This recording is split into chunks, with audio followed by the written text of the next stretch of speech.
Sup Shredders, my name is Logan aka Spiderhands and welcome to an SP Reviews where today we're going to be checking out a track from an act named Lazarus Benson titled Escape. And if we switch over to here, we have ourselves a track on YouTube and we're going to listen through it from start to finish and we're going to hear what we think.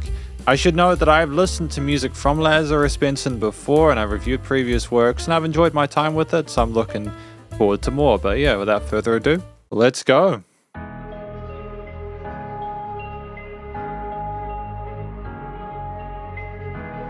I'm loving how the music kind of flickers in the sides, it surrounds you, with that sub-bass resonance.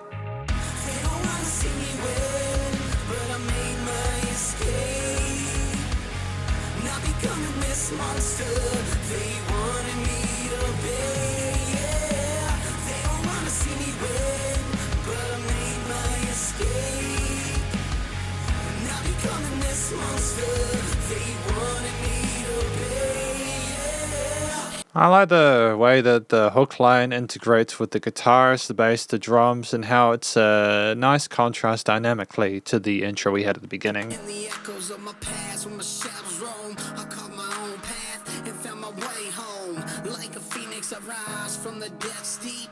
In the silence of the night, my dreams take a leap into the world with the promises I'll keep. With my father's shadow cast, life tasted far from sweet, navigating these streets. Is this just making sure, because sometimes YouTube doesn't have the quality at full, but now we're good. With the constant rhythmic beat, but my fire won't deplete, because in this world I'll take my seat. They don't want to see me win, but I made my escape. Not becoming this monster they wanted me to be. Yeah, they don't want to see me win, but I made my escape.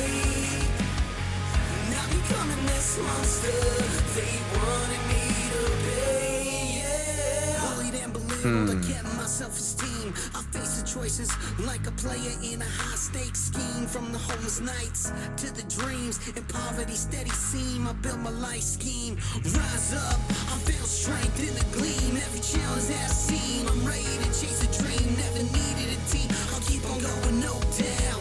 Flowing like a river, cause you'll never burn me out. It reminds me of a lot of the new metal from like the early to mid 2000s that I listened to growing up as a teenager. And I enjoy that. I think that there's an essence to this that seems very kind of down to earth and approachable.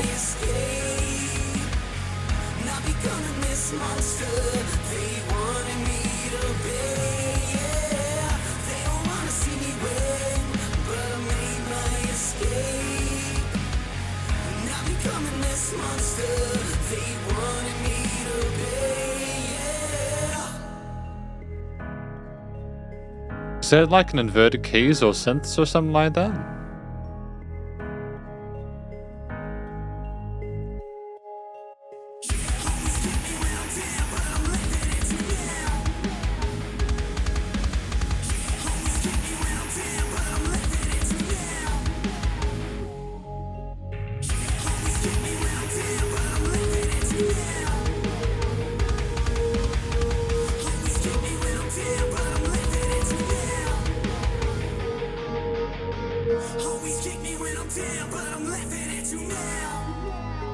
I'm wondering if we double track or quad track those guitars. I think for a breakdown like that, it can sound really dope if you have like two on either side.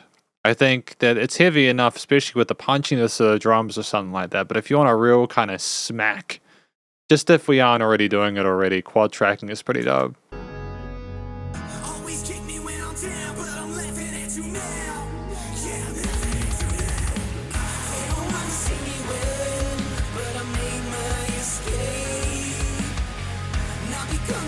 Monster they wanted me to be, yeah.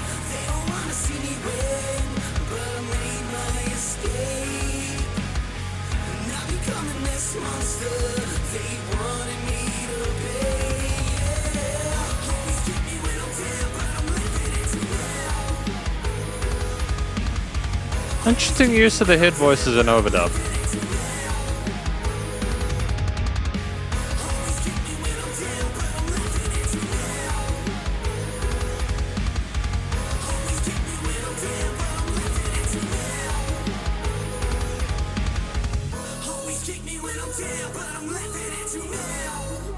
can combine some interesting dubstep sort of elements with the way the lower synth oscillates.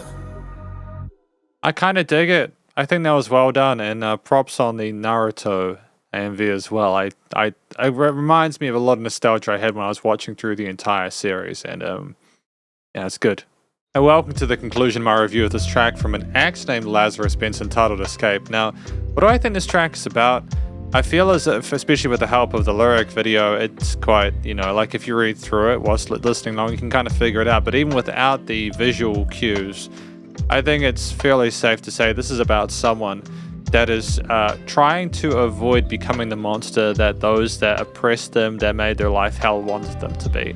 They've risen and ascended above the situation that they were thrust into, a lot of the time, presumably against their own will, and they've made the conscious choice to, even though they got kicked when they were down, they're now laughing at those people, those tormentors. I think that a lot of people will be able to relate to a story like this. I think just in regards to the audience, it makes sense, but also it makes me personally happy to know that Lazarus Benson got past that themselves. So well done, proud of you. The vocal performances varied. We had predominantly, sung parts in the chorus, and we had these rapped parts in the verse, and with some head voices, higher overdubs.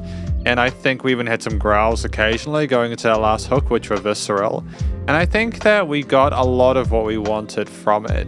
The vocal technique was good. There were some interesting movements legato-wise, and I could see what we were trying to do with the overall layering of it and the way things were stacked.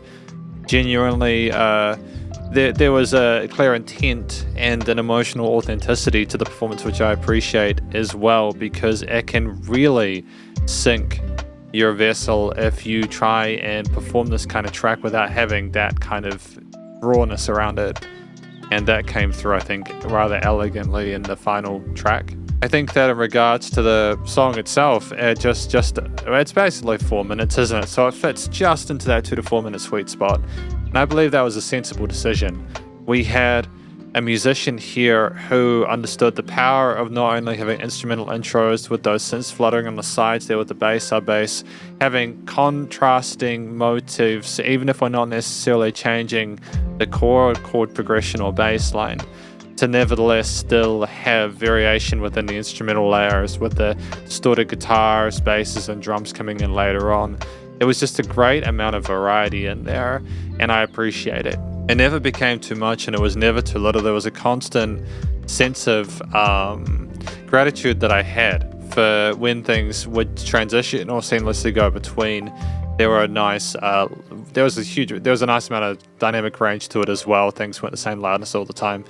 And in general, I think if I talk about a few of the instruments, the guitar lines were great. I think that the chord progressions we had in the hook were very compelling, and I like how we took them away a little bit in the other parts to make them less prominent. The guitar was used as that bit of oomph to contrast with the harmonic layers or the melodic parts going on in the verses on the sides there. It was great. It was smart. The bass lines that we had there, either with the verses, with the bass synths or whatever going on the low end, or when we had maybe the electric bass in the hooks, as well as in the breakdowns. Oh, also, I liked the way the guitars were played in the breakdowns, how they had a nice amount of, they had a sense of unison with what was going on with those really fast double kicks.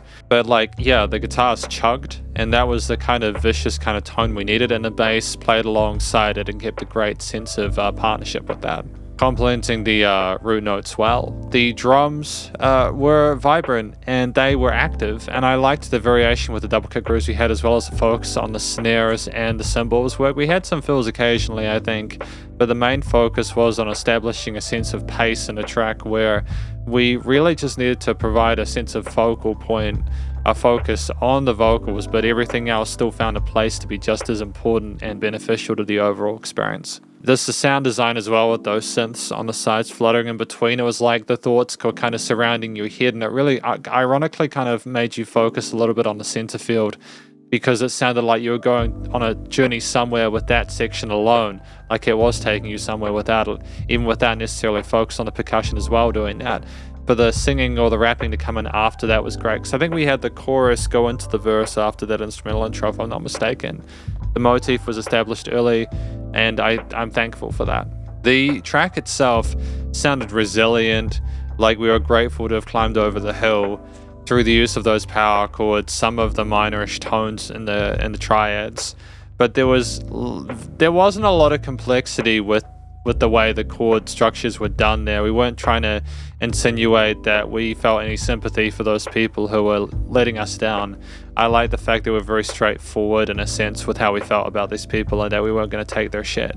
It was very assertive, and I think that was the right choice here in regards to the songwriting and composition for the motif here. I'm thankful for that. In regards to the studio production, the audio engineering and all that kind of stuff, I like how the track sounds. I think it's been recorded really well. I think this is one of those situations where I'm listening to a track on YouTube, and YouTube can kind of incorporate a little bit of compression or fragmenting of the sound of the track just by virtue of it needing to sort of process it in a different way as per, like in contrast to like a quote-unquote high-quality sort of streaming service.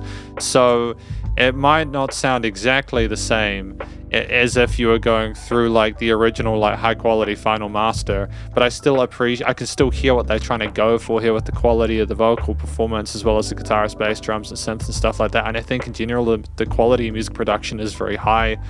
I think that if I was to say anything about the mix, I'm wondering if when I talked about the quad tracking, which was just more of a sort of like a subjective thing, I think that we could have had more oomph if we had double quad tracked if we hadn't already. And I know even then you can get a lot of oomph out of double track guitars, but just for the kind of the veracity of that breakdown there, especially with the oomph of the kicks, that could have been kind of dope.